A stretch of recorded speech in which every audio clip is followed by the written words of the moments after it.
High, আমি ইর্থিকা। Story বুকের একটা পাতায় তোমাদের সবাইকে মিষ্টি আমন্ত্রণ।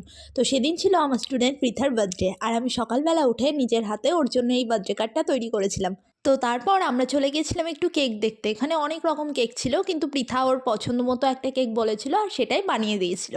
আর তারপর আমরা ডেকোরেশনের কিছু জিনিসও কিনে নিয়েছিলাম। আর ওরা চলে যাওয়ার পর আমি এসেছিলাম ওর জন্য একটু গিফট কিনতে। তো গিফট কিনে নিয়ে আমি চলে আসি একটু পেস্ট্রি কিনতে। ওর জন্য একটা ছোট্ট সারপ্রাইজ প্ল্যানিং করেছিলাম, তো সেই জন্য একটা পেস্ট্রি, একটা রোজ, আর এখান থেকে কিছু চকলেট আর কুরকুরে নিয়ে নিই ওর জন্য। তারপর ভাই আর আমি বাড়ি চলে আসি। আর বাড়ি এসে প্রচণ্ড খিদে পেয়েছিল, তো মঞ্জুরিস থেকে একটা বার্গার নিয়ে এসেছিলাম, সেটাই খেয়ে নিলাম। আর তারপর আমি স্কুটিতে করে সঙ্গীতা আর পৃথাকে নিয়ে এসেছিলাম এই সুন্দর জায়গাটা। এই জায়গাটা আমার ভীষণ পছন্দের।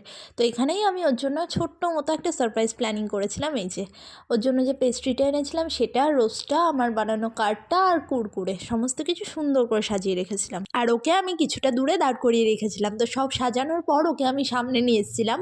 আর ও যেহেতু কিছুই জানতো না, তো তারপর চোখ খুলে দেওয়ার পর ও এই সব কিছু দেখে বেশ খুশি হয় আর আমাকে একটা হাগও করে। আর ওখানে প্রচণ্ড হাওয়া হচ্ছিল, তো অনেক কষ্ট করে আমরা ক্যান্ডেলটা জ্বালাই। আর তারপর ও পেস্ট্রিটা কাট করে। আর সত্যি কথা বলতে ও আমার স্টুডেন্ট হলে কি হবে, আমাদের সম্পর্ক বোনের মতো, খাবার থেকে কথা সব দুইজন দুজনকে শেয়ার করি। আর রাতে বাড়িতে পৃথার জন্মদিন আরও ভালো করে সেলিব্রেট করা হয়। আর ও আমাকে বলছিল, দিদি তোমার বানানো কার্ডটা আমার খুব ভালো লেগেছে।